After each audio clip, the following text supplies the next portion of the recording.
Reaction mechanism, और इस चीज़ का ध्यान रखना, रिएक्शन मैकेनिज्म में कोई टॉपिक नहीं होगा अपना। टॉपिक मतलब सब टॉपिक होगा, बट कोई चैप्टर नहीं होगा। रिएक्शन मैकेनिज्म मतलब कहानी शुरू हुआ है, एक ही बार कहानी खत्म होगा, बीच में जो कुछ कुछ टॉपिक्स चेंज होते जाएंगे, इसके जगह वो रिएक्शन, उसके जगह वो रिएक्शन, बट अदरवाइज सारा का सारा चीज़ एक ही जैसा चलेगा।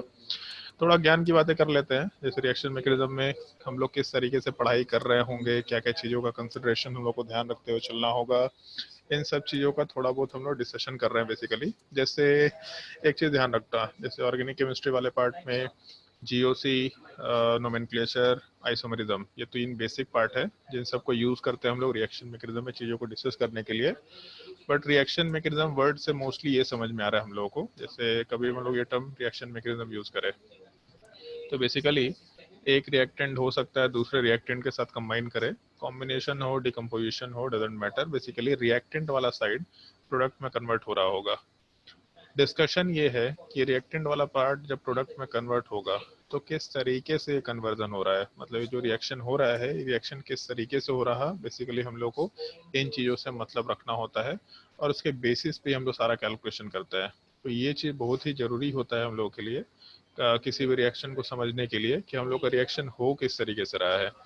क्योंकि जब ये जनरलाइजेशन का पार्ट मालूम पड़ गया, जैसे यार फिजिक्स में सुना होगा, जैसे फिजिक्स में मान लो ऐसा एक ऑब्जेक्ट है और इस ऑब्जेक्ट वाले पार्ट में एक साइड से हम लोग फोर्स लगा रहे हैं, मान लो 10 न्यूटन का। तो हम लोग क्वेश्चन सॉल्व करते हो, जो भी किसमें क्वेश्चन होता है ना कि उसका एक्सेलरेशन निकालो या दिस निकालो दैट निकालो, तो हम लोग करते क्या है कि एफबीडी बनाते हैं इसका। यहाँ पे एक फोर्स आगे के डायरेक्शन में 10 न्यूटन का दिख रहा, नीचे वाले पार्ट में एक फोर्स mg के बराबर होगा और ऊपर वाले पार्ट में नॉर्मल फोर्स वाला पार्ट निकल के आएगा।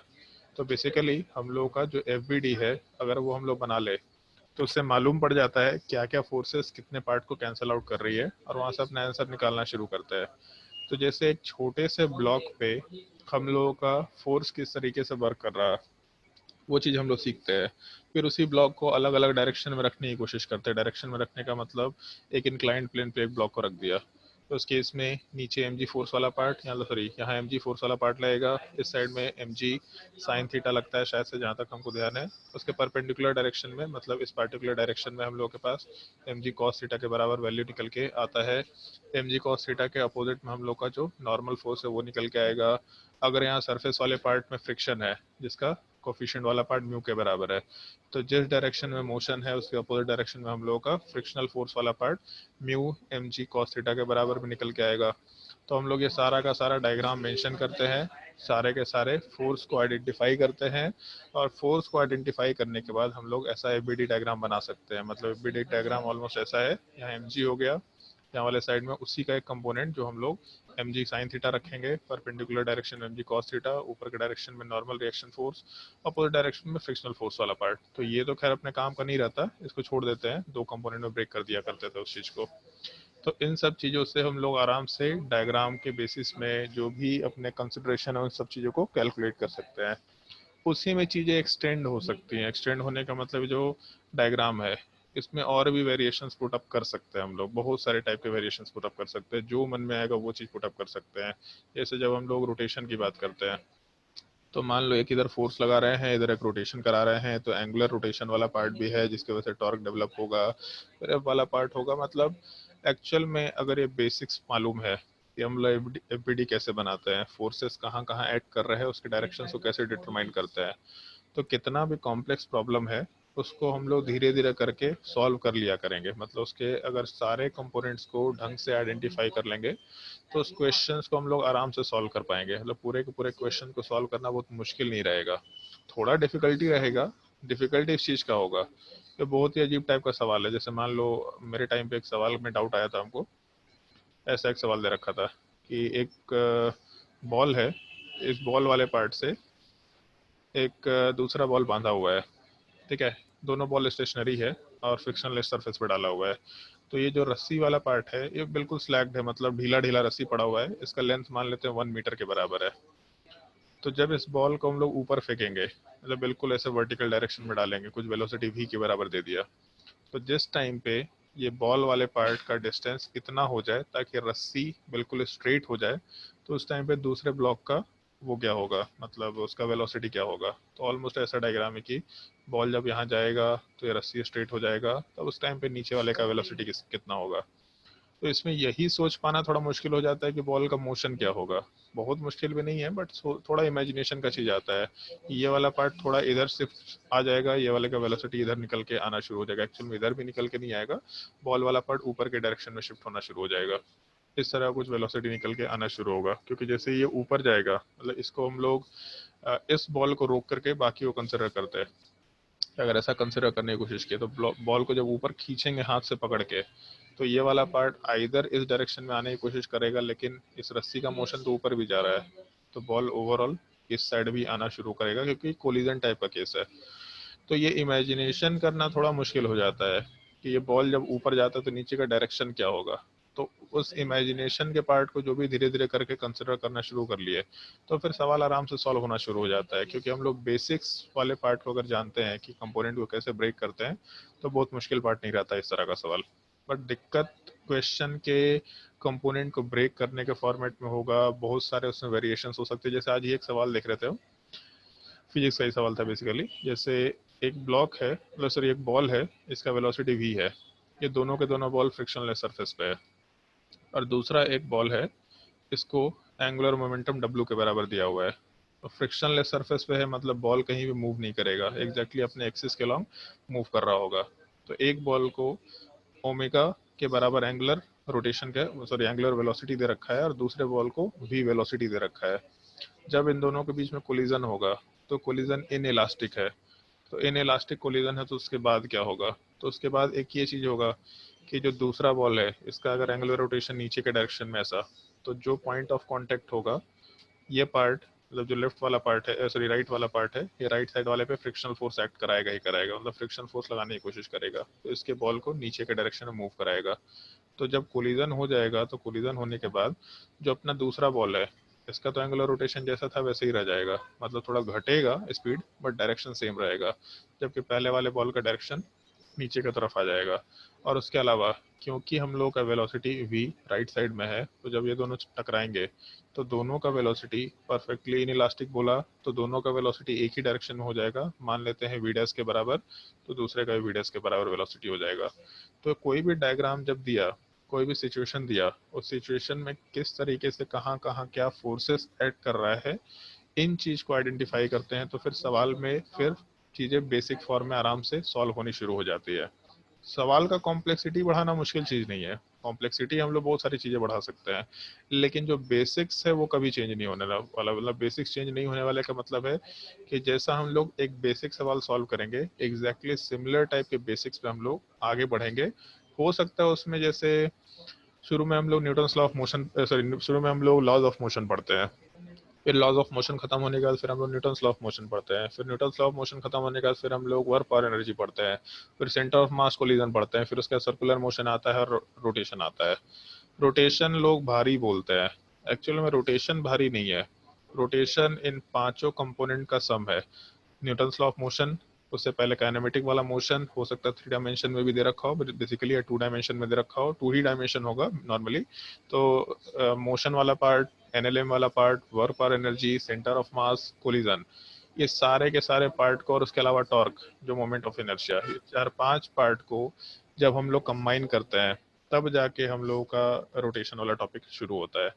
इस वजह से लोगों को रोटेशन डिफिकल्ट फील होता है। बहुत टॉपिक डिफिकल्ट नहीं है, लेकिन जो कॉम्बिनेशन है वो कॉम्बिनेशन काफी प्रॉब्लम क्रिएट करके रखता है। लोग कॉम्बिनेशन वाले पार्ट के हिसाब से जजमेंट दे पाना थोड़ा मुश्किल काम हो जाता है। सबसे बड़ा प्रॉब्लम यह होता है, एक सेकंड थोड़ा, 8, 8, 6, 7।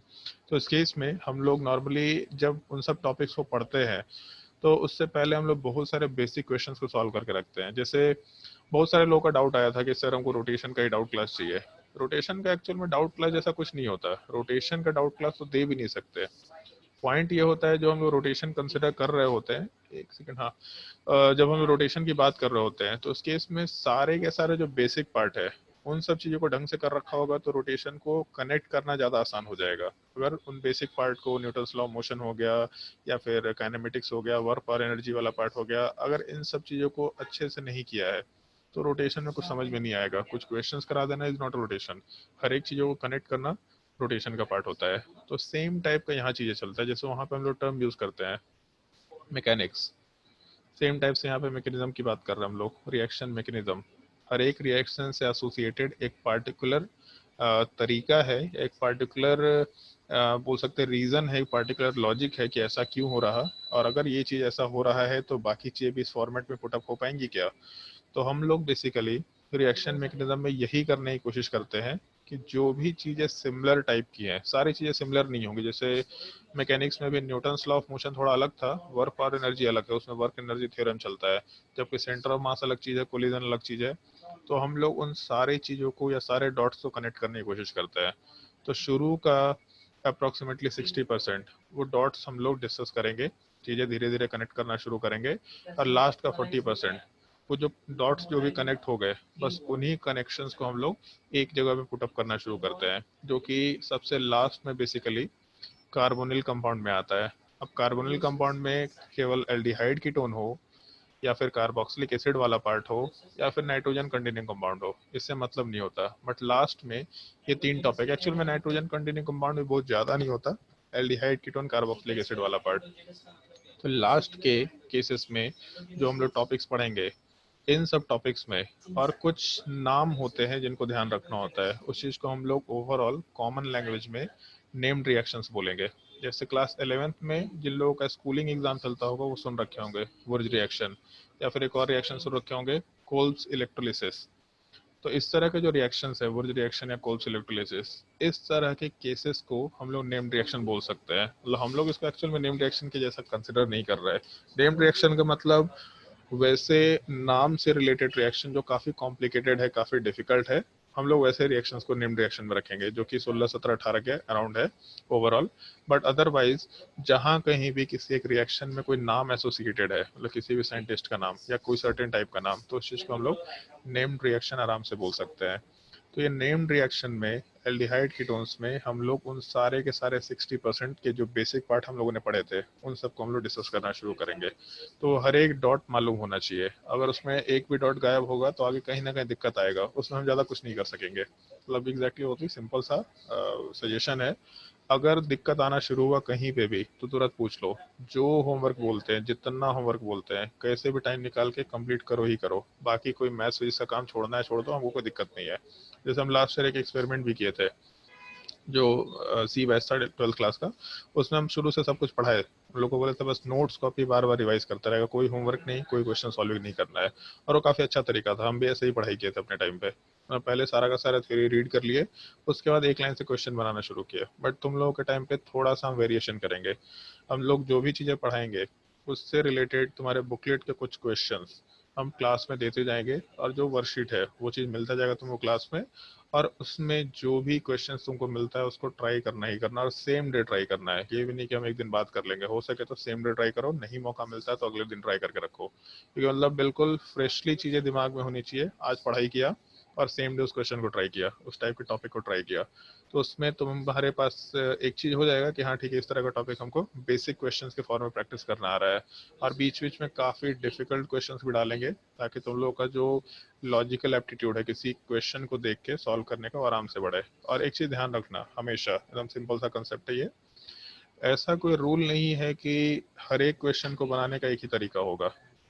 हर एक क्वेश्चन को बनाने का अलग अलग तरीका हो सकता है। कभी कभी ऑप्शन के हिसाब से भी काम करना होता है, ऐसा नहीं कि एक सर्टेन कंडीशन में एक ही प्रोडक्ट बनता है। क्वेश्चन में एक ही टाइप के रिएजेंट मल्टीपल प्रोडक्ट दे सकते हैं, मल्टीपल प्रोडक्ट। तो हम लोग ये देखेंगे कि कंडीशंस किस तरह के प्रोडक्ट को फेवर कर रहा, या फिर कभी कभी ऑप्शन देख के ही क्वेश्चन सॉल्व करना शुरू करना होता है। कभी कभी हमेशा, जैसे मान लो रिएक्टेंट ऐसा ओपन चेन स्ट्रक्चर दे रखा है, मतलब रिएक्टेंट में कार्बन चेन ओपन टाइप का है, बिल्कुल लीनियर चेन, बट प्रोडक्ट वाला पार्ट साइक्लिक नेचर का है। तो जब भी कभी प्रोडक्ट दिखेगा साइक्लिक नेचर का चारों ऑप्शन में, इसका मतलब हम लोग इंट्रामोलिकुलर रिएक्शन करा रहे हैं। क्या होता है इंट्रामोलिकुलर रिएक्शन, टाइम के साथ डिस्कस करेंगे, बट हमेशा क्वेश्चन सॉल्व करते वक्त ऑप्शन पे नजर रखा करना। 2010 में जब जेईई एडवांस का एग्जाम हुआ था तो हम ये गलती किए थे, गलती तो क्या ही किए थे, एक कॉम्प्रिहेंशन का सवाल था, मतलब उसमें लिंक्ड कॉम्प्रिहेंशन होता है 3 क्वेश्चन से। और ऐसा जानबूझ के शायद हमको लगता है कभी कभी, एक तो क्वेश्चन भी बड़ा था, बट एक पेज में क्वेश्चन दे रखा था पूरा, और जो क्वेश्चन का एक पार्ट है, केवल एक पार्ट, उसमें ऑप्शन भी नहीं, केवल क्वेश्चन एक साइड में दे रखा था। बाकी पेज नंबर 2 में वो भी जस्ट पीछे वाले पेज में, मतलब ऐसा नहीं कि आपको सामने सामने, ऐसा सामने सामने वाला पेज नहीं है, ये राइट साइड वाला पेज है, तो उसके पीछे वाले पेज में उसके ऑप्शन दे रखे थे। तो हम बिल्कुल क्वेश्चन को सब्जेक्टिवली सॉल्व किए थे। तो सब्जेक्टिवली सॉल्व करने में 13 मिनट का टाइम लगा था हमको। 3 क्वेश्चन के लिए 13 मिनट डिसेंट है, चलेगा, कोई दिक्कत नहीं है। भारी क्वेश्चन था, मतलब आराम से 12 नंबर मिला। लेकिन जैसे ही उस क्वेश्चन का ऑप्शन देखे, तो ऑप्शन देखते ही हम यही सोचे थे कि यार हम क्यों इतना टाइम खराब किए, सीधा हम ऑप्शन देख के भी काम कर सकते थे। अगर ऑप्शन देख के काम करते तो मुश्किल से 3 या 4 मिनट का टाइम लगता। तो हमेशा इस चीज का ध्यान रखना, क्योंकि ऑर्गेनिक केमिस्ट्री हम खुद से सीखे, तो हमको कोई नहीं बोलने वाला था कि ऑप्शन देख के काम करो। हम सब्जेक्टिवली चीजों को सीखे हैं, हम ऑब्जेक्टिव के हिसाब से काम नहीं किया। बट तुम लोग को ये चीज ध्यान रखना है, जब भी कभी ऑर्गेनिक केमिस्ट्री में सवाल होगा तो सबसे पहला काम क्वेश्चन पढ़ो, एक बार एक बेसिक तरीके से क्वेश्चन पढ़ो और ऑप्शन पे नजर डालो। ऑप्शन देखते ही बहुत सारी चीजें अपने आप क्लियर हो जाती है, बहुत सारे रिएक्शन मैकेनिज्म, बहुत सारे पॉइंट्स अपने आप दिमाग में आ जाते हैं कि अच्छा ये इस टॉपिक से रिलेटेड है, ये इस टॉपिक से रिलेटेड है, काम होना आसान हो जाता है। इसलिए ऑप्शन पे बिल्कुल नजर रख के काम करना, सब्जेक्टिव क्वेश्चन सॉल्व करना है, ताकि सब्जेक्टिव टाइप के क्वेश्चन आए तो भी उसमें अप्रोच मालूम हो, मतलब बिल्कुल अननोन स्पेस में कैसे काम करना है ये भी चीज मालूम हो। लेकिन हमेशा इस चीज का ध्यान रखते हुए काम करना है कि अगर ऑब्जेक्टिव क्वेश्चन है तो क्वेश्चन पढ़ते ही हम लोग ऑप्शन देखेंगे, और ऑप्शन में किस तरीके का ऑप्शन दिया उससे हम लोग क्या कनेक्शन ऐड कर सकते हैं एक पर्टिकुलर रिएक्शन में, उस चीज को आराम से जज कर पाएंगे। टाइम थोड़ा सेव होगा। हमेशा ऐसा मत सोचना कि नहीं हम तो ऑर्गेनिक केमिस्ट्री मेरा बहुत अच्छा है तो हम ऐसे ही काम करेंगे, ऐसा काम नहीं करना है। ऑर्गेनिक केमिस्ट्री बहुत लोगों का अच्छा होता है, बट तुमको उससे भी जल्दी काम करना है, फास्टली काम करना है, ताकि तुम लोग के लिए कैलकुलेशन वगैरह थोड़ा आसान हो जाए, टाइम थोड़ा सेव हो। हम जो क्वेश्चन 13 मिनट में किए उसको 3 से 4 मिनट में भी कर सकते हो, तो मेरा 10 मिनट खराब हुआ, तो 10 मिनट खराब नहीं करना, उसको सेव करने की कोशिश करो। थोड़ा ध्यान रखना है इस चीज को। बाकी एक चीज है, जैसे जब हम लोग रिएक्शन मैकेनिज्म की बात करते हैं, तो ओवरऑल 12th वाले स्टूडेंट लोगों से या तुम्हारे जो पुराने सीनियर्स हैं उन लोगों से सुना होगा, बहुत सारे लोगों से, कि ऑर्गेनिक केमिस्ट्री बहुत भारी है, बहुत रिएक्शन याद करने हैं। मेरे हिसाब से बहुत रिएक्शन याद नहीं करना है, मेरे हिसाब से 50 से 60 रिएक्शन याद करना है।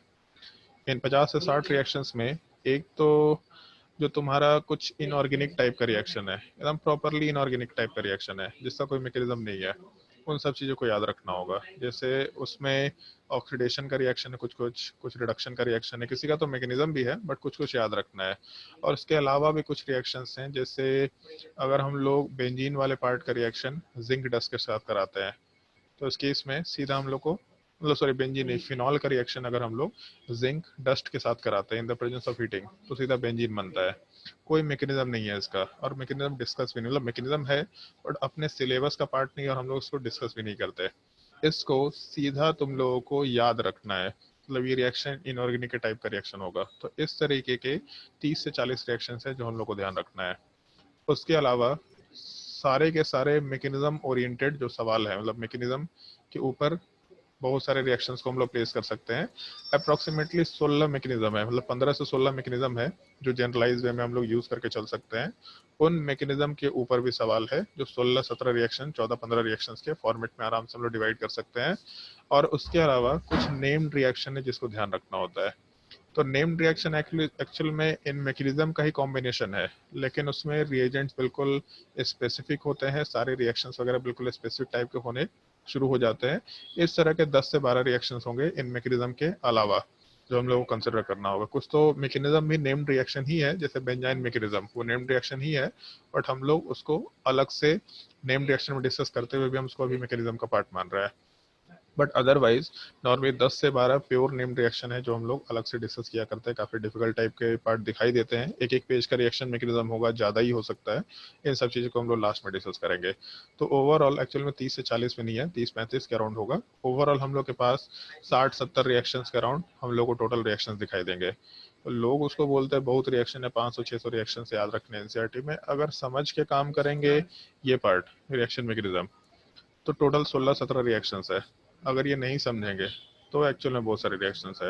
अब डिपेंड करता है तुम्हारे मन के ऊपर। अगर तुमको लगता है कि याद करने की कैपेबिलिटी बहुत अच्छी है तो अच्छी चीज़ है, तो भी कोई दिक्कत नहीं है। बट अगर लगता है कि याद रखने की कैपेबिलिटी अच्छी नहीं है तो समझ के काम करो, याद रखना भी इनफैक्ट थोड़ा आसान हो जाएगा। कुछ चीज़ें याद रखनी पड़ेंगी, समझने के बाद याद रखो या फिर ऐसे डायरेक्टली याद रखो, कोई दिक्कत नहीं है, लेकिन कुछ चीज़ें समझ के ही रखो तो ज़्यादा बेटर है। और एक चीज़ ध्यान रखना है, एक स्टेटमेंट बड़ा सिंपल सा एकदम ध्यान रखना ही रखना है इसको।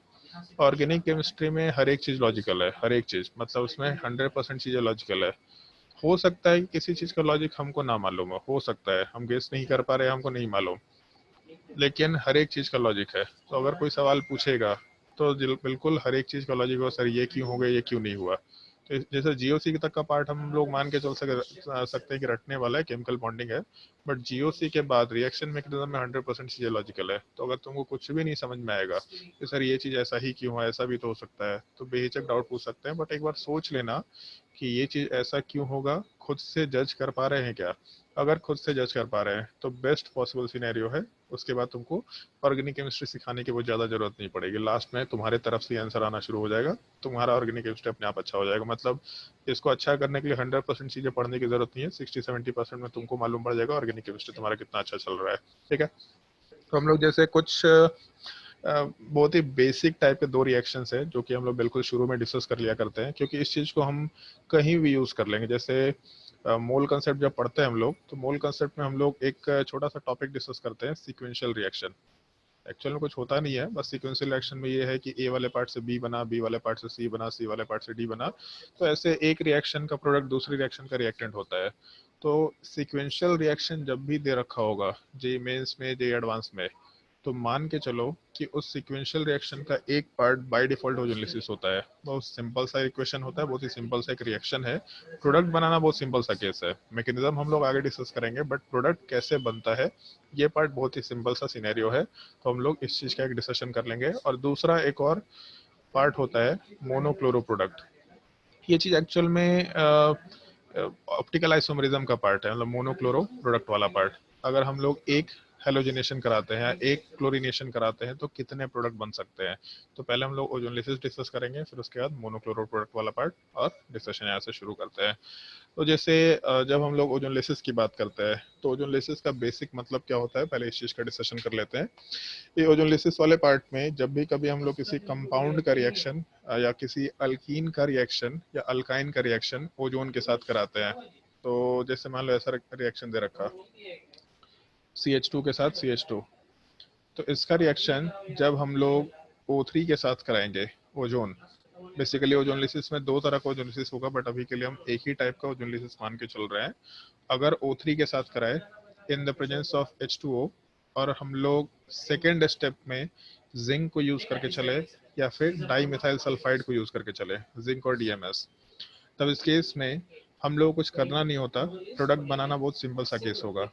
ये जो कार्बन डबल बॉन्ड कार्बन है, बस इसको ब्रेक कर दो, और इसको ब्रेक करने के बाद इस कार्बन के ऊपर डबल बॉन्ड ऑक्सीजन अटैच कर दो और दूसरे कार्बन के ऊपर भी डबल बॉन्ड ऑक्सीजन अटैच कर दो। जैसे तुम लोग को याद होगा जब हम लोग ज्योमेट्रिकल आइसोमरिज्म डिस्कस कर रहे थे, तो ज्योमेट्रिकल आइसोमरिज्म में इस तरीके से एक तरीका बताया था कि नाइट्रोजन के ऊपर से दो हाइड्रोजन हटा दो और यहाँ से ऑक्सीजन हटा के H2O रिमूव करो, और जब H2O रिमूव करते थे तो नाइट्रोजन डबल बॉन्ड कार्बन का फॉर्मेशन होता था। ऐसा हम लोग आराम से बोल सकते थे। इस केस में जैसे यहाँ पे H2O रिमूव किया तो इन दोनों के बीच में बॉन्ड का फॉर्मेशन हुआ। तो सिमिलर टाइप से यहाँ से बॉन्ड ब्रेक करो, और ब्रेक करने के बाद कार्बन के ऊपर डबल बॉन्ड ऑक्सीजन अटैच कर दो और नाइट्रोजन के ऊपर हाइड्रोजन अटैच कर दो, तो रिएक्टेंट्स आराम से निकल के आ सकते हैं। तो उसी टाइप से यहाँ बॉन्ड ब्रेक करना है। जब भी कभी ओजोनलिसिस देगा तो वहाँ पे ओजोन दे रखा होगा, अभी नोट मत करना इस चीज को कुछ भी, वहाँ पे ओजोन दे रखा होगा। ओजोनलिसिस में करना क्या है, तो बस कार्बन डबल बॉन्ड कार्बन को तोड़ो और दोनों कार्बन के ऊपर ऑक्सीजन जोड़ दो। तो इसका मतलब प्रोडक्ट में CH2 डबल बॉन्ड ऑक्सीजन का फॉर्मेशन, उसके अलावा फिर से CH2 डबल बॉन्ड ऑक्सीजन का फॉर्मेशन हो जाएगा। तो ये एक तरीका होता है ओजोनलिसिस का। ओजोनलिसिस का मतलब ओजोन के साथ रिएक्शन जिसमें हम लोग बॉन्ड को ब्रेक कर रहे हैं और प्रोडक्ट वाले पार्ट का फॉर्मेशन करा रहे हैं। तो प्रोडक्ट वाले पार्ट में अगर जिंक या DMS होगा तो उस केस में एल्डिहाइड या कीटोन वाला पार्ट एज अ प्रोडक्ट मिलेगा। अदरवाइज कुछ चीजें चेंज भी कर सकती है। तो हम लोग उसमें डिस्कशन शुरू कर सकते हैं आराम से रिएजेंट वाले पार्ट का। पहले तो दो तरह के ओजोनलिसिस होंगे रिएजेंट वाले पार्ट को जब हम लोग यूज करेंगे। तो एक पार्ट को हम लोग रिडक्टिव ओजोनलिसिस बोलते हैं, रिडक्टिव ओजोनलिसिस, जिसमें रिएजेंट वाला पार्ट अगर हम लोग कंसिडर करके चले तो यहाँ पे रिएजेंट वाले पार्ट में पहले स्टेप में हम लोग रिएजेंट, मतलब पहले ये लिखने का तरीका भी थोड़ा ध्यान रखना है। जो अपना एरो होता है, तो एरो में जो चीजें ऊपर लिखी हुई है उसमें अगर 1 लिखा हुआ है, इसका मतलब फर्स्ट स्टेप में हम लोग केवल ऊपर वाली चीजों का रिएक्शन करा रहे हैं।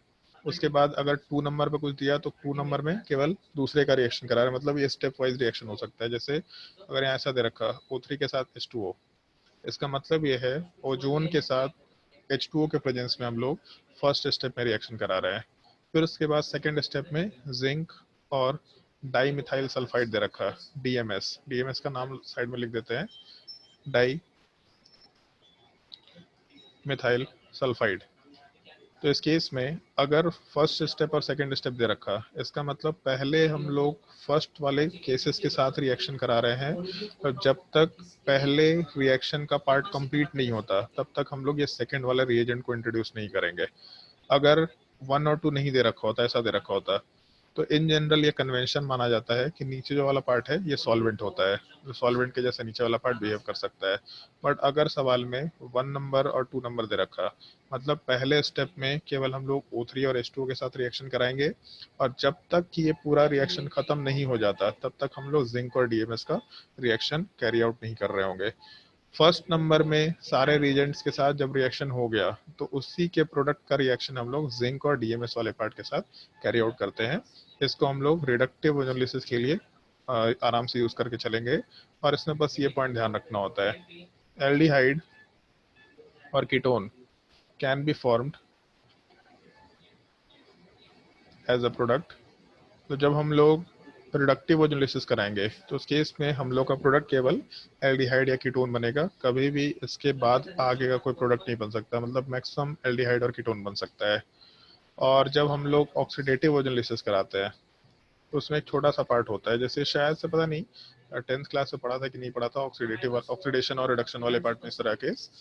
बट जब हम लोग ऑक्सीडेटिव एनालिसिस कराते हैं तो इस केस में बस एक छोटा सा डिफरेंस होता है कि हम लोग का जो रिएजेंट है, उस रिएजेंट वाले पार्ट में हम लोग केवल O3 के साथ H2O लेते हैं, मतलब ओजोन के साथ H2O लेते हैं। यहाँ वाले पार्ट में हम लोग कभी भी जिंक और DMS वाला पार्ट लेके काम नहीं कर रहे होते हैं, केवल O3 के साथ H2O वाला पार्ट। तो जब हम लोग O3 के साथ H2O लेके चलेंगे तब उस केस में हम लोग का जो एल्डिहाइड बनता है, ऊपर वाले केस में जैसा लिखा था अभी, एल्डिहाइड और कीटोन का फॉर्मेशन, जो एल्डिहाइड बनेगा ये चीज को सीधा कार्बोक्सिलिक एसिड में कन्वर्ट कर दो। कुछ करना नहीं होता, बस H को OH में कन्वर्ट कर दो। कार्बोक्सिलिक एसिड में कन्वर्ट करने का मतलब जैसे एल्डिहाइड बना, तो एल्डिहाइड में जो H है, इस H वाले पार्ट को OH में कन्वर्ट कर दो, तो यहाँ से कार्बोक्सिलिक एसिड का फॉर्मेशन आ जाएगा। बट जब कीटोन होगा तो कीटोन वाले पार्ट में हम लोग के पास कोई डिफरेंस नहीं होगा, कीटोन का पार्ट कीटोन में रह जाएगा। और 10th क्लास के हिसाब से अगर बात करें हम लोग, तो 10th क्लास में ये टर्म सुना होगा सब लोगों ने, ICSE वाले लोग बचपन से सुनते आ रहे होंगे, 5वें छठा में सुन लिया होगा, ऑक्सीडेशन क्या होता है। जब हम लोग ऑक्सीडेशन की बात करते हैं तो एडिशन ऑफ ऑक्सीजन बोलते हैं, या रिमूवल ऑफ हाइड्रोजन। तो बेसिकली यहाँ जो H है, ये H वाला पार्ट जब ऑक्सीजन में कन्वर्ट हो रहा है, OH में कन्वर्ट हो रहा है, तो बेसिकली कार्बन के ऊपर ऑक्सीजन का एडिशन हो रहा है और साथ ही साथ हाइड्रोजन का रिमूवल भी हो रहा है। मतलब कार्बन के ऊपर H अटैच्ड नहीं है, कार्बन के ऊपर जो ऑक्सीजन है उस पर H अटैच्ड है, तो कार्बन का ऑक्सीडेशन हो रहा है ऐसा बोल सकते हैं। तो इसीलिए यहाँ पे हम लोग टर्म ऑक्सीडेटिव ओजोनलिसिस करते हैं, क्योंकि प्रोडक्ट पहले वाला ही जैसा बनता है, एल्डिहाइड कीटोन, लेकिन जो एल्डिहाइड है वो एल्डिहाइड वाला पार्ट अपने आप को H के जगह पे OH में कन्वर्ट करके बेसिकली कार्बोक्सिलिक एसिड में कन्वर्ट कर रहा है। इस प्रोसेस को ऑक्सीडेशन बोल सकते हैं। कीटोन में ऐसा पॉसिबिलिटी नहीं है, क्योंकि कीटोन वाले पार्ट में हम लोगों के पास कोई हाइड्रोजन नहीं होता, तो जब तक H नहीं होगा तब तक उसको OH में नहीं कन्वर्ट कर सकते। तो इस केस में अगर हम लोग ऑक्सीडेशन कराने की कोशिश करते हैं तो कोई ऑक्सीडेशन जनरली नहीं होता, जनरली बोल रहे हैं, बहुत ही रिगरस कंडीशंस पे हम लोग या एक्सट्रीम कंडीशंस पे ओजोनलिसिस करा सकते हैं, या ओजोनलिसिस नहीं ऑक्सीडेशन करा सकते हैं। बट जनरली कीटोन में हाइड्रोजन नहीं होने की वजह से कोई ऑक्सीडेशन नहीं होता, तो कीटोन वाला पार्ट कीटोन के जैसा ही एज अ प्रोडक्ट आराम से मेंशन कर सकते हैं हम लोग। इस चीज को हम लोग ऑक्सीडेटिव ओजोनलिसिस बोलते हैं। बस डिफरेंस क्या है कि रिडक्टिव में जिंक के साथ, मतलब ओजोन के साथ हम लोग जिंक ले रहे हैं, ओजोन और वाटर के साथ जिंक, और DMS ले सकते हैं, डाईमिथाइल सल्फाइड। अगर हम लोग उसको नहीं लेंगे तो हम लोग का फर्दर ऑक्सीडेशन होके कार्बोक्सिलिक एसिड भी आराम से बन सकता है। तो ये रिएजेंट वाला पार्ट नोट कर लो, फिर हम लोग क्वेश्चन वाले पार्ट पे आते हैं। वैसे क्वेश्चन बनाने का तरीका भी नोट कर लीजिए सबसे शुरुआत वाले पार्ट में। सिंपल सा टॉपिक है, इसका रिएक्शन मैकेनिज्म हम लोग आगे ऑक्सीडेशन रिडक्शन में डिस्कस करेंगे। अभी हम लोग को केवल प्रोडक्ट बनाने का पार्ट सीखना है।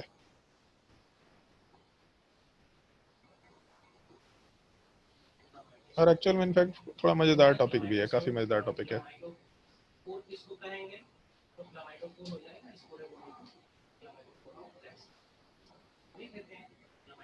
सर हाँ, ये कार्बन चेन कितना भी साइज का हो सकता है क्या? और वो कितना भी डबल बॉन्ड लास्ट में ही होगा क्या? नहीं, ऐसा कोई रूल नहीं है। आएंगे अभी क्वेश्चंस में, आएंगे बहुत सारे क्वेश्चंस कराएंगे।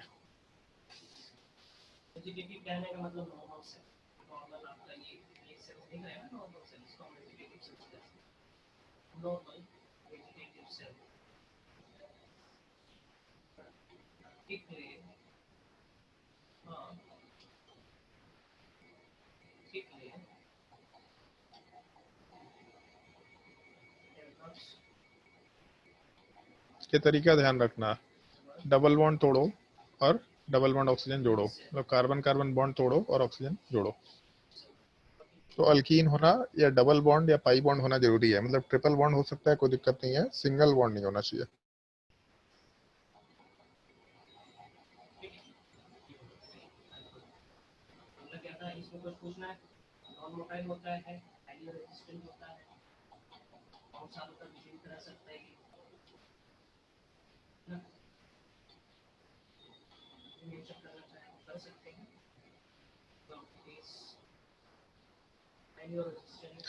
अच्छा, और एक चीज थोड़ा ध्यान रखना, क्वेश्चन सॉल्व करने का पैटर्न, जैसे क्वेश्चन जब भी सॉल्व करना तो शुरू शुरू के 5-5 क्वेश्चन के फॉर्मेट में करना है, ऐसे नहीं कि सारा क्वेश्चन एक ही बार नोट करना। जब भी क्वेश्चन देंगे तो हम तो एक लाइन से 20-25 क्वेश्चन, 12 क्वेश्चन, 15 क्वेश्चन देंगे, तुम लोग 5 क्वेश्चन नोट करना, उसको सॉल्व करना, ताकि हम तब तक आगे क्वेश्चन नोट कर लिया करें।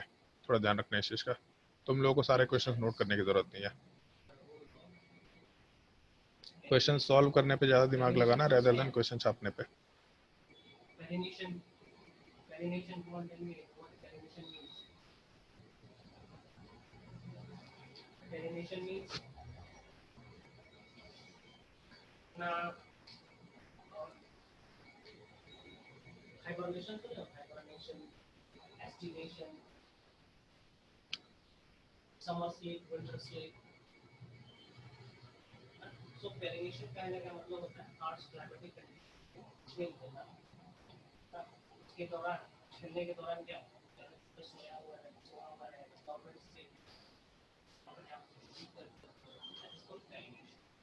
और नोट्स बनाते चलना भाई, क्योंकि नोट्स के 10 बाद क्वेश्चन उस चीज की जरूरत पड़ेगा, ये इंतजार मत करना कि हम नोट्स तो भेज देंगे आराम से छाप लेंगे। बहुत आलसी लोग होना शुरू हो गए सब।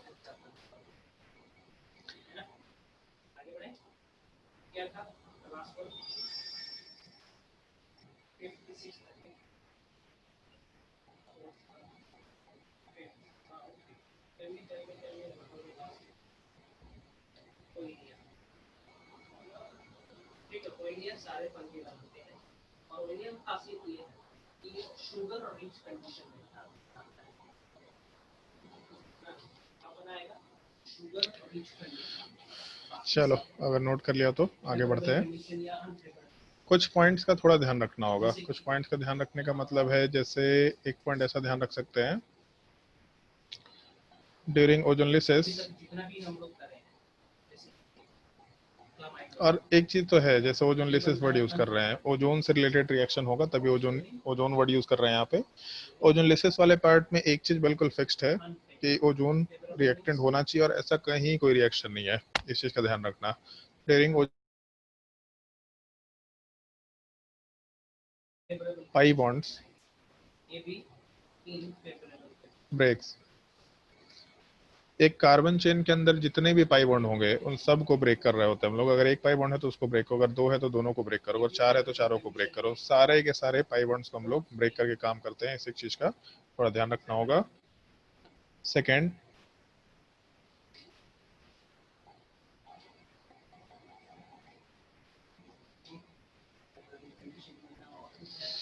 if only benzene ring is given,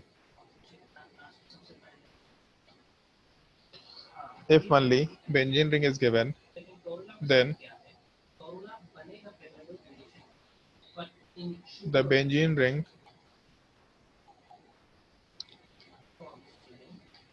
undergoes ozonolysis,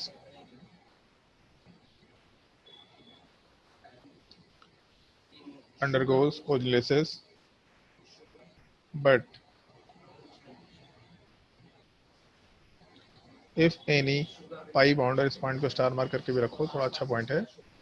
if any pi bond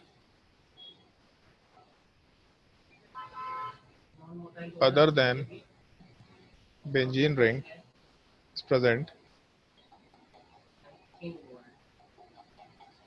other than benzene ring is present, then ozonolysis of pi bond will take place only,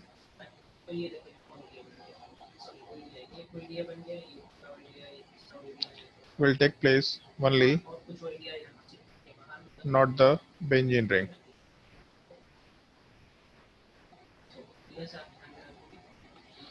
अगर बेंजीन रिंग दे रखा तब तो बेंजीन रिंग का ozonolysis कराना होगा, but अगर benzene ring के अलावा कोई भी पाई बॉन्ड दे रखा है एक्स्ट्रा, तब उस केस में बेंजीन एरोमेटिक कंपाउंड होता है, बहुत ही ज़्यादा ज़िंदगी में स्टेबिलिटी गेन कर रखा होता है, तो बेंजीन का ओजोनलिसिस हम लोग प्रेफरेबली नहीं कराएंगे, दूसरे पाई बॉन्ड का ओजोनलिसिस कराएंगे, बेंजीन को जैसा है वैसे का वैसे ही छोड़ देंगे। इस एक पॉइंट का थोड़ा ध्यान रखना क्वेश्चन सॉल्व करते वक्त। अल्काइन की केस में क्या होता है उस चीज़ को आगे डिस्कस करते हैं, बट अभी के लिए ये पॉइंट नोट करके क्वेश्चन के सॉल्विंग पे आना शुरू करते हैं।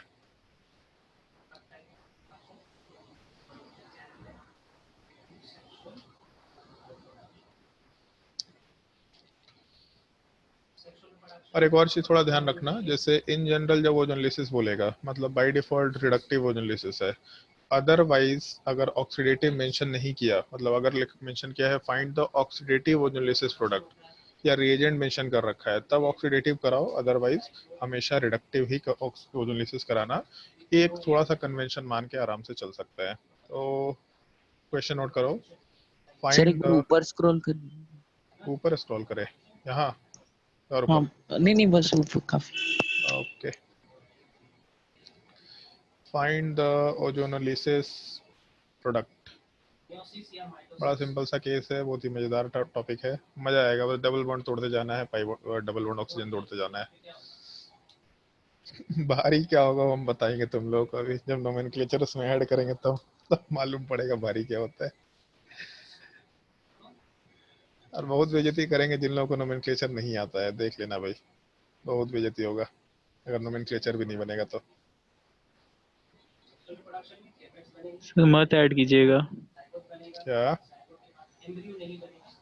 वही तो एक पार्ट है जो तुम लोग को सिखाना है, हमको भी मालूम है नोमेनक्लेचर तो कोई पढ़ता नहीं है ढंग से, आलसी लोग होते हैं सब, क्वेश्चन सॉल्व किया नहीं जाता तो बेइज्जती तो हम करेंगे ना कभी। चलो ट्राई करते जाओ, और ध्यान रखना 5-5 क्वेश्चन ट्राई करना है तुम लोग, सारे क्वेश्चन नोट मत करते जाना, केवल 5 क्वेश्चन नोट करके रखना।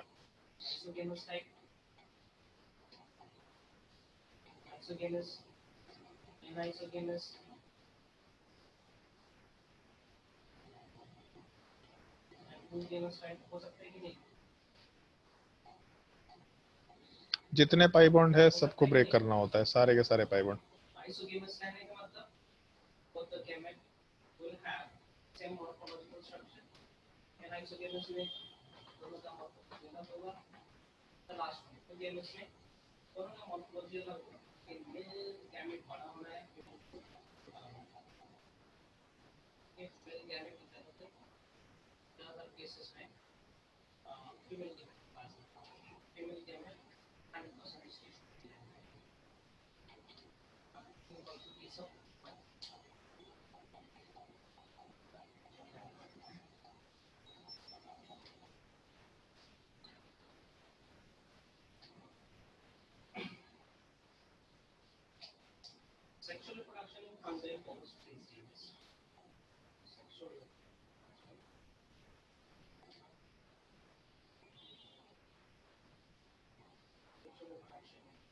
तुम लोग बस 5 क्वेश्चन ट्राई करो, उसके बाद बाकी क्वेश्चन को देखना।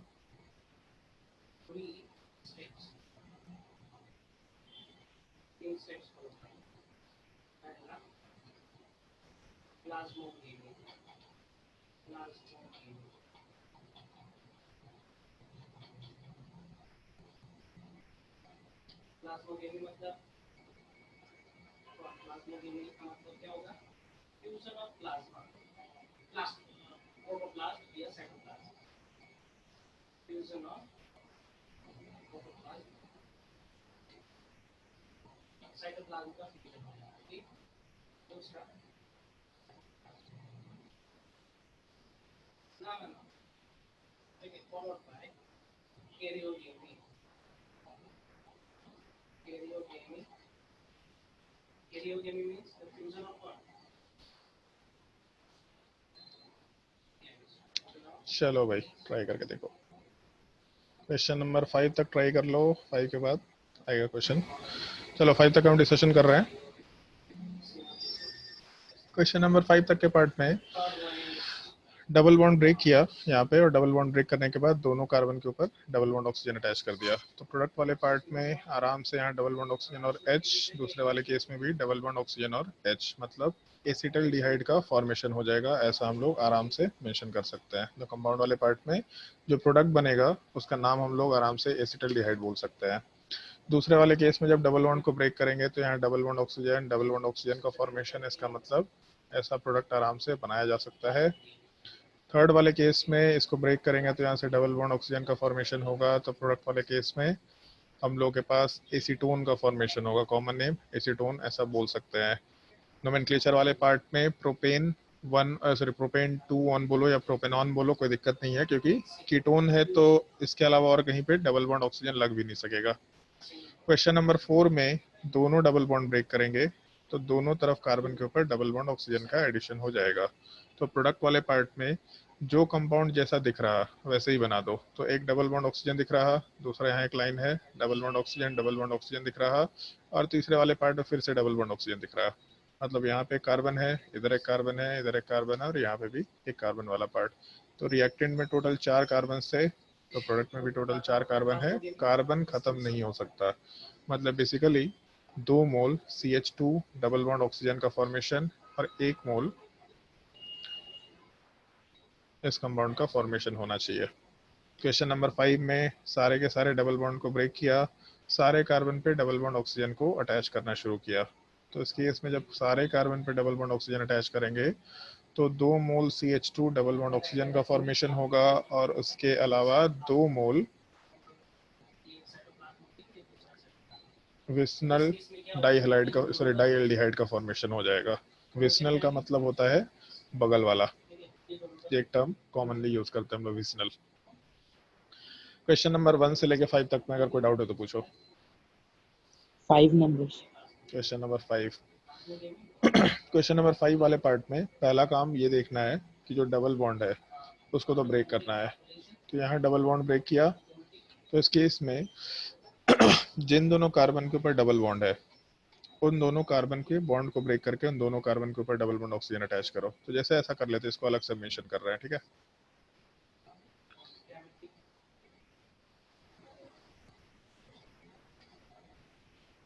तो इस केस में जैसे यहाँ पे डबल बॉन्ड को ब्रेक किया और दोनों कार्बन के ऊपर डबल बॉन्ड ऑक्सीजन वाले पार्ट को अटैच किया, तो ऐसा कंसिडर कर सकते हैं जैसे इन दोनों पार्ट को जब ब्रेक किया तो ब्रेक करने का मतलब यहाँ से बॉन्ड गायब हो गया, यहाँ पे दोनों कार्बन के ऊपर डबल बॉन्ड ऑक्सीजन आया। फिर दूसरे वाले पार्ट को ब्रेक किया, दोनों कार्बन के ऊपर डबल बॉन्ड ऑक्सीजन वाले पार्ट को अटैच किया। तो जब ब्रेक किया तो बीच का बॉन्ड गायब हो जाएगा, कार्बन डबल बॉन्ड ऑक्सीजन। फिर उसके बाद तीसरे वाले डबल बॉन्ड को ब्रेक किया, तो यहाँ carbon double bond oxygen, carbon double bond oxygen. तो इस केस में ये दोनों सेम टाइप का दिख रहा है structure, C double bond O H, C double bond O H, मतलब ये स्ट्रक्चर। तो ये 2 यूनिट ऐसा आ गया, उसके अलावा CH2O, ये 2 यूनिट ऊपर वाले साइड में आ गया। समझ आया? हाँ सर। क्वेश्चन नंबर 5 तक में और कोई डाउट?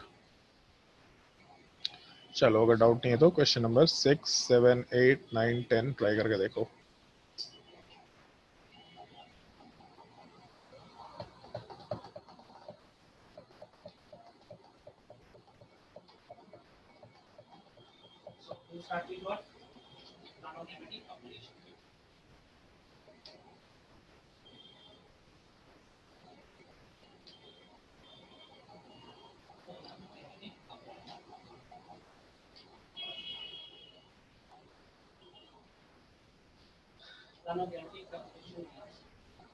सर वो 10 वाला स्क्रॉल कर दीजिए तो।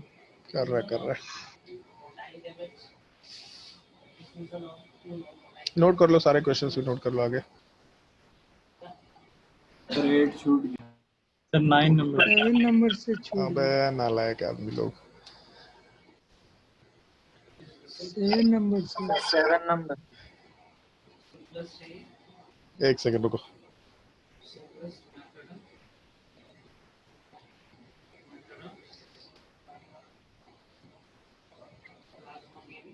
खुद जूम कर लेना तुम लोग।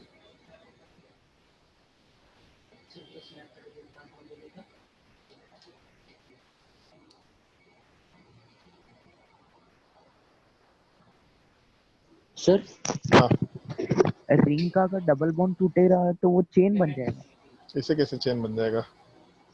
तो और क्या होगा? डिपेंड करता है रिंग कैसा है, डबल बॉन्ड कैसा है। यस। 6 नंबर में क्या होगा सर? छः नंबर में, अच्छा 6 नंबर में चेन बन जाएगा। यस।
क्वेश्चन नंबर 12 के बाद भी कुछ क्वेश्चन दे रखा था शायद से। 13, 14, 15 भी नोट कर लो।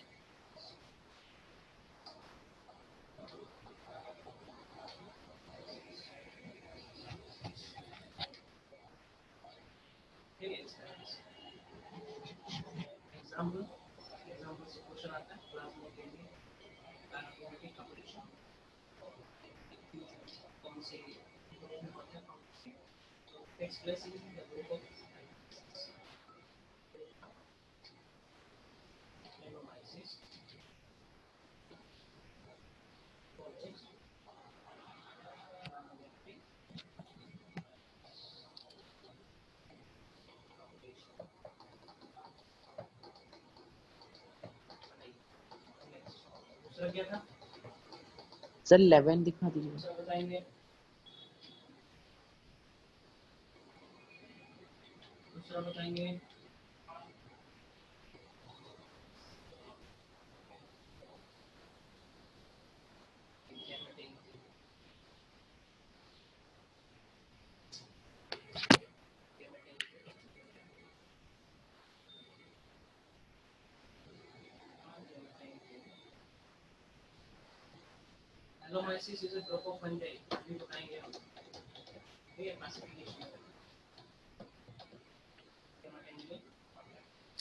चलो ध्यान दो, पहले ऊपर का डिस्कशन करते हैं, उसके बाद आगे वाले टॉपिक्स पे आएंगे। तो क्वेश्चन नंबर 5, 6 वाले पार्ट का जब डिस्कशन करेंगे, एक मिनट।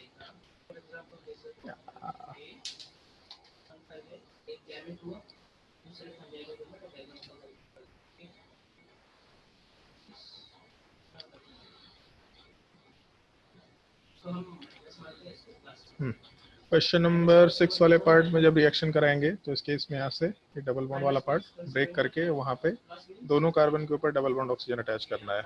तो जैसे कार्बन का काउंटिंग ध्यान रखना, यहाँ कार्बन नंबर 1, कार्बन नंबर 2, 3, 4, 5, 6, तो दिख रहा है कि टोटल 6 का कार्बन चेन बनेगा, तो ऐसा 6 का कार्बन चेन बना दिया। और जब यहाँ पे बॉन्ड को ब्रेक करेंगे तो बेसिकली बगल वाले एटम्स के पार्ट में जहाँ पे कार्बन डबल बॉन्ड कार्बन था उनको ही आपस से हटा दिए है। तो डेफिनेटली जैसे एक रस्सी है सर्कुलर, उसको बीच से काट दिया, तो ये जो एंड पॉइंट है बिल्कुल दूर चला जाएगा, सबसे दूरी पे रहेगा। तो यहाँ पे पहले वाले कार्बन पे अगर हम लोग कंसिडरेशन लेके चले C1, C2, C3, C4, C5, C6, तो C1 पे डबल बॉन्ड ऑक्सीजन है, तो 1 के बाद 3, 4, 5, 6 नंबर वाले पार्ट पे डबल बॉन्ड ऑक्सीजन आराम से मेंशन करके काम कर सकते हैं। तो इस केस में ये टोटल एक प्रोडक्ट का फॉर्मेशन हो जाएगा। जिसको भी डाउट है पूछ लेना। क्वेश्चन नंबर 7 में जब डबल बॉन्ड को ब्रेक करेंगे तो ऊपर में डबल बॉन्ड ऑक्सीजन, नीचे वाले कार्बन पे डबल बॉन्ड ऑक्सीजन, बट यहाँ दूसरे साइड में भी ऊपर और नीचे डबल बॉन्ड ऑक्सीजन। तो जैसे एक चीज पे ध्यान दो, ये चीज थोड़ा अच्छा भी होता है अगर बॉन्ड लाइन स्ट्रक्चर है, तो बॉन्ड लाइन स्ट्रक्चर में काम करना थोड़ा आसान हो जाता है अपने लिए। जैसा स्ट्रक्चर दिख रहा वैसा ही प्रोडक्ट बना दो। जैसे यहाँ पे प्रोडक्ट बनाना है तो इसको ब्रेक किया, ऊपर डबल बॉन्ड ऑक्सीजन, नीचे डबल बॉन्ड ऑक्सीजन, फिर राइट साइड वाले पार्ट को ब्रेक किया तो भी दोनों तरफ डबल बॉन्ड ऑक्सीजन। तो जैसा स्ट्रक्चर ऊपर का दिख रहा एग्जैक्टली वैसा ही बना दो, नीचे वाले पार्ट को एग्जैक्टली वैसा ही बना दो, मतलब ऐसे ही कॉपी में बना देना। तो देख के मालूम पड़ रहा दोनों एग्जैक्टली सेम टाइप का चीज़ है।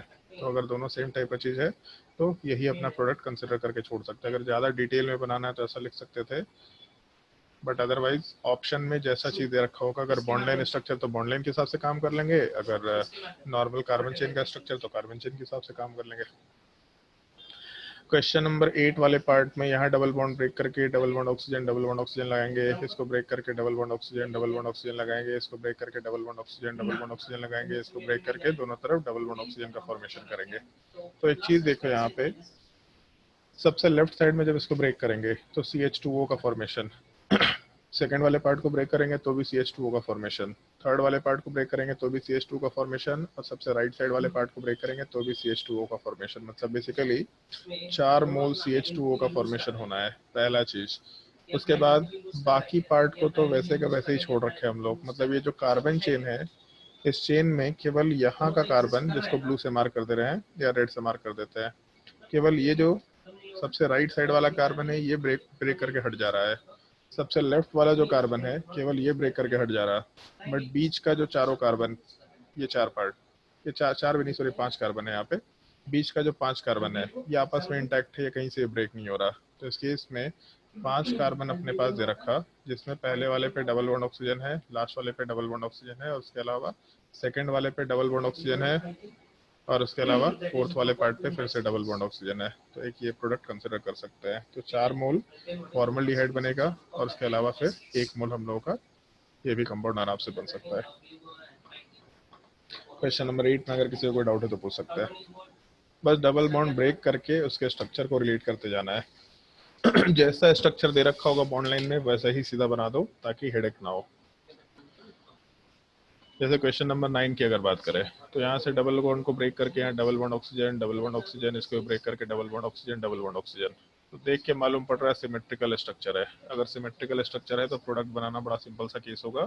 कार्बन चेन जो डिसोसिएट नहीं किया वो जैसे था वैसे ही बना दिया। उसके अलावा यहाँ डबल बॉन्ड ऑक्सीजन, और दोनों सेम स्ट्रक्चर था तो इसी का 2 मोल फॉर्मेशन हो जाना है क्वेश्चन नंबर 9 वाले पार्ट में।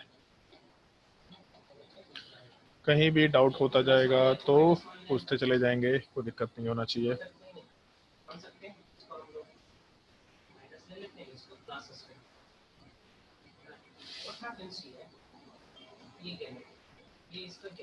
क्वेश्चन नंबर 10, यहाँ डबल बॉन्ड को ब्रेक किया, डबल बॉन्ड ऑक्सीजन, इसको ब्रेक किया तो भी यहाँ double bond oxygen, third part को ब्रेक किया तो भी डबल बॉन्ड ऑक्सीजन। तो जो रिंग का पार्ट है ये तो कहीं से ब्रेक नहीं कर रहा है। अगर रिंग का पार्ट ब्रेक नहीं कर रहे हैं मतलब एक तो रिंग बनेगा ही बनेगा, ऐसा बना देते हैं, एक रिंग का स्ट्रक्चर बनेगा। उसके बाद क्या बना, तो ये पार्ट जब ब्रेक किए थे तो यहाँ से 3 का कार्बन चेन ब्रेक ऑफ हुआ, जिसमें बीच वाले पे डबल बॉन्ड ऑक्सीजन था। मतलब एक ये प्रोडक्ट बनना है। उसके अलावा एक काम करते हैं, इसको नीचे ही साइड लिख देते हैं। यहाँ वाले पार्ट में एक तो यहाँ डबल बॉन्ड ऑक्सीजन का फॉर्मेशन होगा। उसके अलावा 1 सेकंड हो गया, 6 मेंबर रिंग है। उसके अलावा जहाँ से डबल बॉन्ड वाले पार्ट को ब्रेक किए थे एग्जैक्टली वहीं पे हम लोग पार्ट को मेंशन कर दे रहे हैं, यहाँ डबल बॉन्ड ऑक्सीजन। तो रिंग वाले पार्ट में भी एक डबल बॉन्ड ऑक्सीजन है। ऊपर वाले साइड में भी एक कार्बन चेन को ब्रेक किया था तो यहाँ पे एक कार्बन डबल बॉन्ड ऑक्सीजन है, तो रिंग से भी कार्बन डबल बॉन्ड ऑक्सीजन। और लेफ्ट वाले साइड में भी एक बॉन्ड को ब्रेक किया था, तो लेफ्ट वाले साइड में जैसा स्ट्रक्चर दिख रहा है एग्जैक्टली वैसा ही काम कर सकते हैं। यहाँ डबल बॉन्ड ऑक्सीजन तो कार्बन के साथ भी डबल बॉन्ड ऑक्सीजन। तो एक तो ये साइक्लोहेक्सेन वाले पार्ट का फॉर्मेशन होगा जिसमें 3 जगह डबल बॉन्ड ऑक्सीजन है, और उसके अलावा 3 पाई बॉन्ड वाले पार्ट को मतलब जो ब्रेक किए थे तो वहां से 3 अलग अलग कंपाउंड्स और भी निकल के आ जाएंगे। हाँ भाई सूरज यस सर। बताइए, समझ में आया क्या बताए? Yes sir. क्या समझ में आया? मतलब क्या बताना है, क्या पूछ रहे तेरे से? नेमिंग। बताइए और क्या,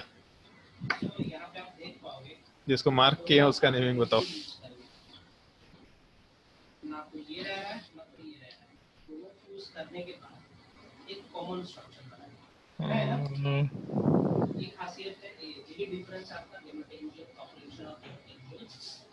अगर नहीं बताया तो सारा उजाला गायब कर देंगे तेरा हम। नाम सूरज से अंधकार कर दिया जाएगा। मेरा नेटवर्क नहीं आ रहा है सर। रिकॉर्डिंग में आ गया मेरा नेटवर्क नहीं आ। अबे नालायक। हाँ भाई कोई डाउट है क्या?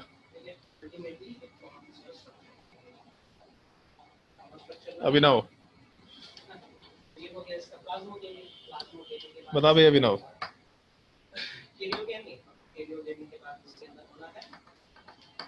अब सही में लोग बोलेगा मेरा नेटवर्क नहीं आ रहा। अंकित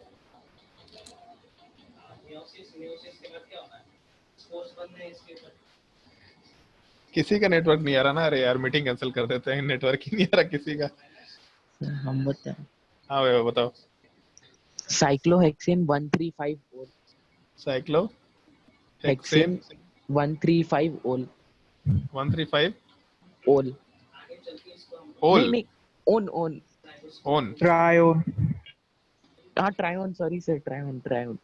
ट्रायोन। हाँ ठीक है। साइक्लो हेक्सेन 1,3,5 ट्रायोन आराम से मेंशन कर सकते हैं। नोमेनक्लेचर ध्यान रखो भाई, नोमेनक्लेचर का शीट तुम लोगों को दे देंगे आजकल में, उसको प्रैक्टिस करना ठीक है।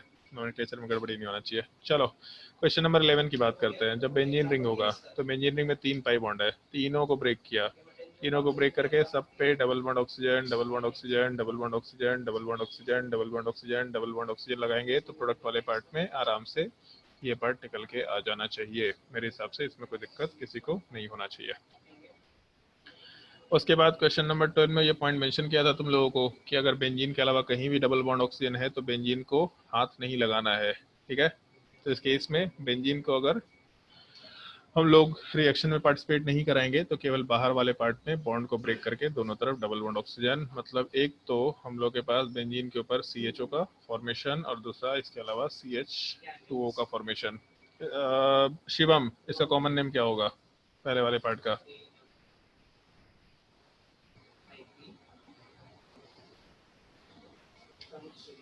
बेंजल्डिहाइड। बेंजल्डिहाइड। बढ़िया। क्वेश्चन नंबर 13 ट्राई करके देखो क्या आंसर होगा। क्वेश्चन नंबर 12 तक में जो भी डाउट है आराम से पूछ लो, कोई दिक्कत नहीं है।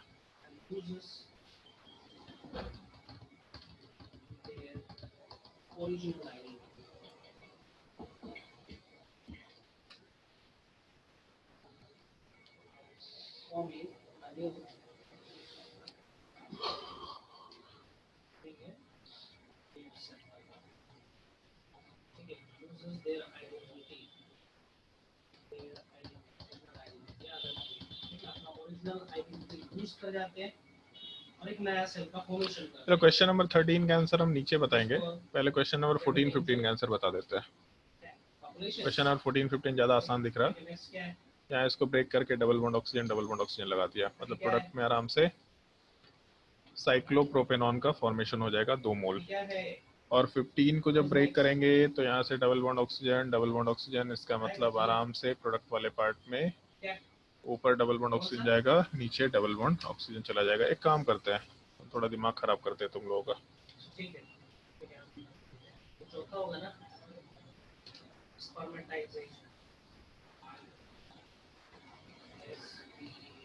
क्वेश्चन नंबर 15 में ये प्रोडक्ट बनेगा।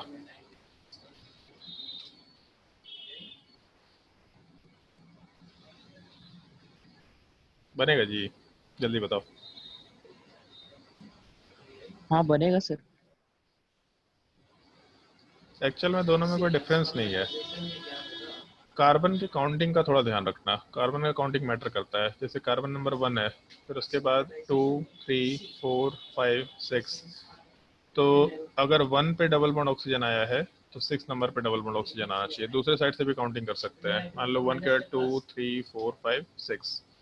तो अगर कार्बन नंबर 1 पे डबल बॉन्ड है तो 3, 4, 5, 6 आराम से कंसिडर करके चल सकते हैं। तो दोनों देखने में सेम, मतलब डिफरेंस लग रहा है, बट एक्चुअल में दोनों में कोई डिफरेंस नहीं है। अगर मान लो हम लोग ये कंपाउंड लेके चले, ऐसा टाइप का स्ट्रक्चर,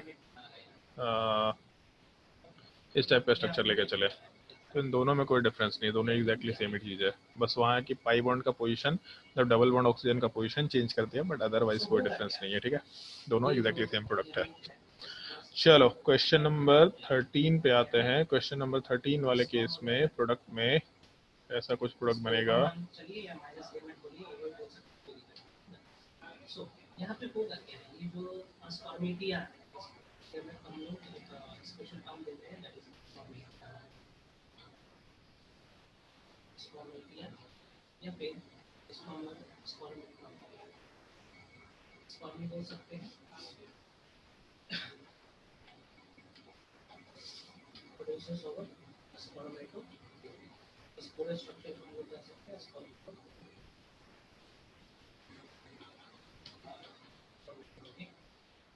दो दो चार दो छः, ये तो सेम ही टाइप का प्रोडक्ट है, तो इसको कंसिडर करो या इसको कंसिडर करो, इसमें कोई डिफरेंस नहीं है। मतलब बेसिकली ये तीनों मिला के एक प्रोडक्ट बोल सकते हैं डिफरेंट टाइप का, ये दोनों मिला करके भी एक प्रोडक्ट बोल सकते हैं डिफरेंट टाइप का, और एक ये वाला प्रोडक्ट डिफरेंट टाइप का। मतलब 3 यूनिक प्रोडक्ट्स निकल के आएंगे, ऐसा हम लोग आराम से बोलते हुए काम कर सकते हैं। डाउट तो डेफिनेटली होगा ही होगा, पूछ लो जिसको भी डाउट है। सर हाँ इसमें डबल बॉन्ड का पोजीशन कहाँ कहाँ लेना है? हाँ एग्जैक्टली, यही तो पॉइंट है। बचपन में कभी एक चीज सुना था, रेजोनेंस। Yes sir. तो बचपन में जब रेजोनेंस सुना था तो उसको क्यों नहीं यूज कर रहा है बताओ। तो जवानी दोनों आ गया, बनेगा। जवानी में यूज नहीं कर रहे हैं, बुढ़ापा आ जाएगा तो खत्म ही हो जाएगा सब। ऐसे भी जब ये स्ट्रक्चर लेंगे तो इसके हिसाब से यहाँ पे प्रोडक्ट जब बनाएंगे तो ये प्रोडक्ट निकल के आएगा। जब ये पाई बॉन्ड का स्ट्रक्चर लेंगे तो इसके इसमें प्रोडक्ट वाले पार्ट में ये स्ट्रक्चर निकल के आएगा। तो इसके इसमें दोनों पॉसिबिलिटीज हो सकता है अगर रेजोनेंस का इस तरह का केस निकल के आए तब। और बस ये चीज ध्यान रखना है, जैसे कोई बोल सकता है कि सर क्वेश्चन नंबर 5 में या 4 में यहाँ भी तो रेजोनेंस हो रहा था, बट रेजोनेंस में यहाँ पे इक्विवेलेंट स्ट्रक्चर नहीं बन रहा।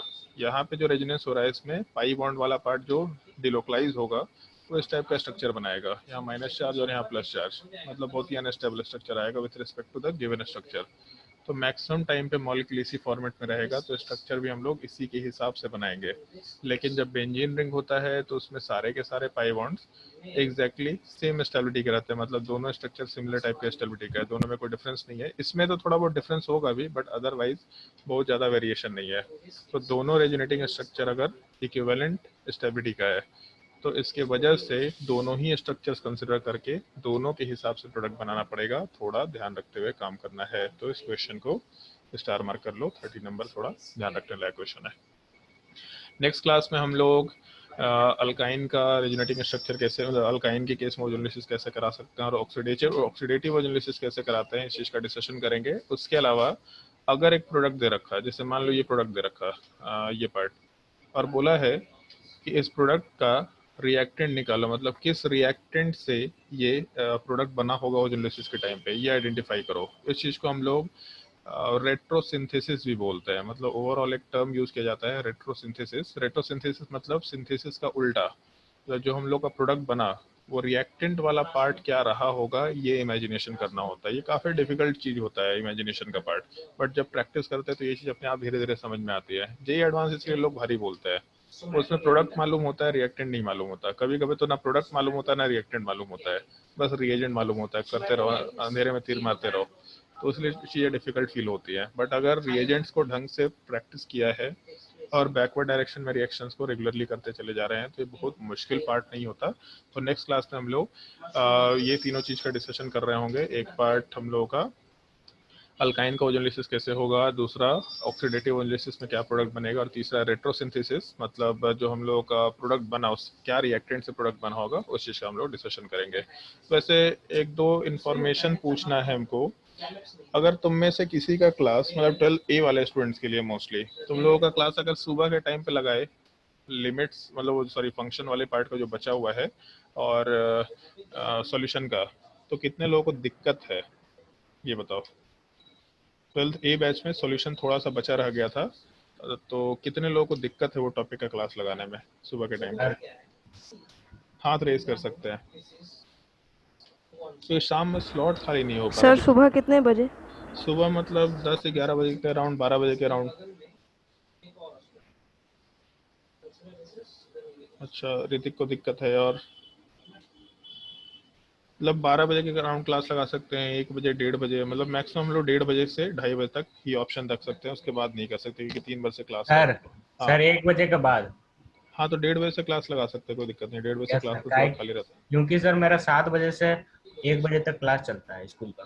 अच्छा, तो ठीक है, 1:30 बजे से लगाने में किसी को कोई दिक्कत नहीं है ना। चलो ठीक है, तो तुम लोग का नेक्स्ट वीक से शेड्यूल देख रहे हैं, क्योंकि आज क्लास खाली था, बट वही है कि शाम में स्लॉट्स खाली नहीं हो रहे हैं, तो इसलिए शाम में क्लास लगाना थोड़ा मुश्किल हो रहा है।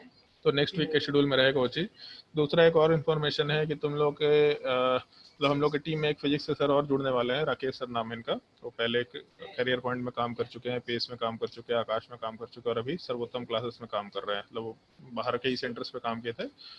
तो फिजिक्स के सर हैं वो, अभी जुड़ने वाले हैं। तो उन लोग कल उन लोग का मतलब कल क्या आज ही शायद से डेमो क्लास हुआ था हम लोग का जूम के थ्रू।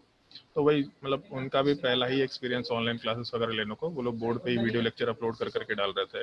तो हो सकता है कि अगले दिन मतलब नेक्स्ट जो फिजिक्स का क्लास कब है वैसे तुम लोगों का? कल है या परसों है? मतलब कल है या फिर उसके बाद है? वेडनेसडे को है सर। तो वेडनेसडे कल ही ना हुआ जी। तो थर्सडे है थर्सडे। अंग्रेज लोग हैं एक नंबर का सब। हाँ, तो ठीक है, जब भी फिजिक्स का क्लास होना है तो हो सकता है कि जो नए सर हैं उन्हीं का क्लास लगेगा एक बार। तो क्या टॉपिक हुआ वो सब चीज़ अभिषेक सर से उनका डिस्कशन हो जाएगा, तो देखना उनका क्लास करके। मेरे हिसाब से तुम लोगों को मज़ा आने वाला है उस क्लास में काफ़ी ज़्यादा। ये काफ़ी एक्सपीरियंस टीचर है, 10 साल से पढ़ा रहे हैं, तो काफ़ी अच्छा पढ़ाते भी हैं। और जो भी डिफ़िकल्टी होगा, जो भी डाउट सेशन वगैरह चाहिए होगा, वो सारा का सारा चीज़ उनसे ले सकते हैं। बाकी शायद से केमिस्ट्री में और मैथ्स में भी एक सर लोग जुड़ेंगे। मैथ्स में तो अभी ज़रूरत नहीं है, मैथ्स में ऑलरेडी 4 लोग हैं हम लोग के पास, एक फाउंडेशन के लिए और 3 अलग से सर है। केमिस्ट्री में एक सर की ज़रूरत है क्योंकि हम लोग डाउट सॉल्व नहीं कर पा रहे। मेरा और निहार सर का बहुत क्लास लगा हुआ है, तो एक और सर से बात चल रही है मेरी, मेरे ही सर रह चुके हैं, मतलब कोटा में जो हमको पढ़ाए थे वही सर। तो हम उनसे सोच रहे हैं बात करने का, मतलब पहले भी बात किए थे कि सर ऑनलाइन क्लासेस चल रहा था तो आप कहीं से भी क्लास ले सकते हैं। तो वो भी रेडी हैं बेसिकली, बोले हाँ ठीक है, हमको क्लास लेने में कोई दिक्कत नहीं है, तुम्हारे लिए तो हम क्लास ले लेंगे। तो कोटा छोड़ने के बाद भी मेरा उनसे हमेशा बात होते रहा था, और बाई चांस वो भी रुड़की के ही पास आउट है एक्चुअल में, तो इसलिए ज़्यादा कनेक्टेड है। तो हो सकता है कि तुम लोग कुछ टॉपिक में उनका क्लास लगाए। मतलब वो 15 साल से शायद 2005 या 6 से रेजिडेंस से पढ़ा रहे थे, और अभी भी रेजिडेंस में ही है। तो कोटा वाले सेंटर पे रह चुके हैं, पटना वाले सेंटर को मैनेज कर चुके हैं, और अभी नागपुर वाले सेंटर पे है। तो हो सकता है तुम लोग का फिजिकल केमिस्ट्री का क्लास हम उनका लगवाएं, 1-2 टॉपिक जो सबसे अच्छा टॉपिक हो सकता है उन्हीं का क्लास लगा देंगे। मतलब इलेक्ट्रोकेमिस्ट्री काफ़ी डिफिकल्ट टॉपिक है, तो इलेक्ट्रोकेमिस्ट्री में सर का क्लास हम लगा देंगे। ऑर्गेनिक केमिस्ट्री चल रहा होगा तभी भी 1-2 टॉपिक तुम लोग का इंट्रोडक्शन वो आराम से करेंगे। तो जब भी टाइम टेबल मैनेज होगा केमिस्ट्री में एक सर वो भी रहेंगे, ताकि हम लोग को थोड़ा टाइम मिल पाए, ताकि हम लोग डाउट सॉल्विंग कर पाए। अदरवाइज डाउट सॉल्विंग का एकदम टाइम नहीं मिल पा रहा है, बहुत सारे मल्टीपल बैचेस में डाउट्स आते जा रहे हैं केमिस्ट्री के, बट हम लोग सॉल्व ही नहीं कर पा रहे, टाइम नहीं है। तो हो सकता है नेक्स्ट क्लास फीस में सर चेंज हो और इन्फॉर्मेशन तुम लोगों को मिल जाएगा। एक बार मैसेज भी हम ड्रॉप कर देंगे, और केमिस्ट्री में जब भी कुछ नया नोटिफिकेशन आना होगा तो अलग से मेंशन कर देंगे तुम लोग को, ठीक है। चलो भाई, नेक्स्ट क्लास में कंटिन्यू करते हैं। आज के लिए इतना ही, कोई अगर डाउट होगा तो नेक्स्ट क्लास में आराम से पूछ लेना, ठीक है। चलो सर हाँ सर कायरल मॉलिक्यूल मतलब ऑप्टिकली एक्टिव होता है क्या? हाँ, नहीं सुना था क्या ऐसा? नहीं, और स्टेरिक रिपल्शन क्या होता है? अरे स्टेरिक रिपल्शन बताया नहीं था। जब वांडरवाल जो रिपल्शन होता है उसमें एक ग्रुप के बड़े साइज की वजह से दूसरे ग्रुप को रिपल्शन होता है, तो बड़ा साइज मतलब स्टेरिक वर्ड यूज करेंगे, क्राउडिंग मतलब भीड़ भाड़, बट रिपल्शन तो स्टेरिक रिपल्शन। ठीक है, चलो नेक्स्ट क्लास में कंटिन्यू करते हैं।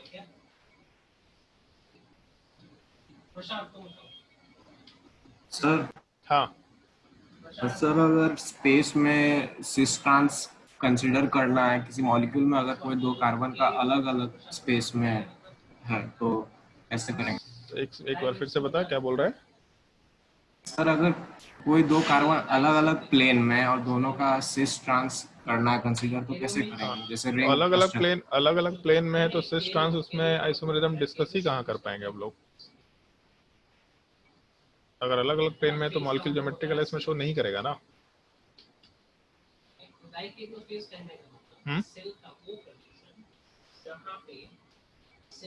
बोलो भाई मोहन। हाँ सर। अगर अलग अलग प्लेन में तो रिलेटिव डिस्टेंस चेंज नहीं कर पाएंगे, तो जब सिस ट्रांस की बात नहीं कर सकते। देखो सिस ट्रांस कोई एब्सोल्यूट टर्म नहीं है, मतलब ऐसा जरूरी नहीं है कि एक पार्टिकुलर स्ट्रक्चर सिस और दूसरा ट्रांस ही हो।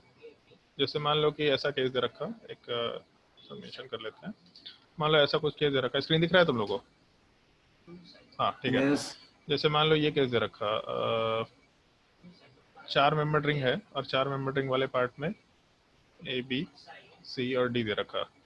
तो इस केस में जैसे अगर हम लोग 4 मेंबर रिंग का 6 मेंबर रिंग ले ले तो ज़्यादा बेटर होगा। हाँ मान लो 6 मेंबर रिंग है और 6 मेंबर रिंग वाले पार्ट में A B C D E और एफ दे रखा। तो इस केस में सिस का क्या मतलब, वो तो 2 एटम सेम साइड हो, 6 एटम सेम साइड हो, 3 एटम सेम साइड हो, 4 एटम सेम साइड हो, कैसे डिसाइड कर पाएंगे उसमें किसके रिस्पेक्ट में सिस बोले ट्रांस बोले। तो सिस ट्रांस बहुत ही लिमिटेड टर्म है। जब केवल 2 ही ग्रुप होंगे तो सिस ट्रांस बोल पाएंगे, जब 2 से ज्यादा ग्रुप होंगे तो भी सिस ट्रांस नहीं बोल सकते हम लोग। ठीक है, बाकी कैसा क्वेश्चन है वो क्वेश्चन के फॉर्मेट में एक बार बात कर लेना, ठीक है, तो ज्यादा अच्छे से क्लियरली मेंशन कर पाएंगे हम चीज। ठीक है सर। ओके।